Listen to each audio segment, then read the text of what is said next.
News కూటమి మేనిఫెస్టోపై CM Jagan స్పందించారు. Chandrababu manifesto విడుదల చేస్తే ఢిల్లీ నుంచి ఫోన్ చేసి మోడీ ఫోటో పెట్టుకోవద్దని చెప్పారన్నారు. కూటమిలో ముగ్గురుంటే ఆ ముగ్గురు ఫోటోలను మేనిఫెస్టోలో పెట్టుకునే పరిస్థితిలో చంద్రబాబు లేరన్నారు. అంటే ఆయన ఇచ్చిన హామీలు ఆచరణ సాధ్యం కానివని రుజువవుతోందన్నారు సీఎం జగన్. మేనిఫెస్టో అంటూ డిక్లేర్ చేశాడు. డిక్లేర్ చేస్తే ఏమైందో తెలుసా?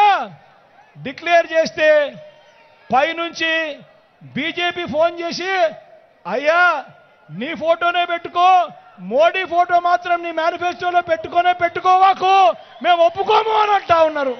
అంటే ఈయన సాధ్యం కాని హామీలు అది మోసమే అని ఏ స్థాయికి రుజువు అవుతా ఉంది అనంటే, చివరికి ఈ మాదిరిగా ముగ్గురు కూటమిలో ఉండి ముగ్గురు ఫోటోలు కూడా పెట్టుకునే పరిస్థితిలో చంద్రబాబు నాయుడు లేడు అనంటే ఒక్కసారి గమనించండి, ఆయన ప్రజలను ఏ స్థాయిలో మోసం చేయడానికి కోసం బరి తెగించాడో ఒక్కసారి గమనించమని కోరుతూ ఈ పెద్ద మనిషి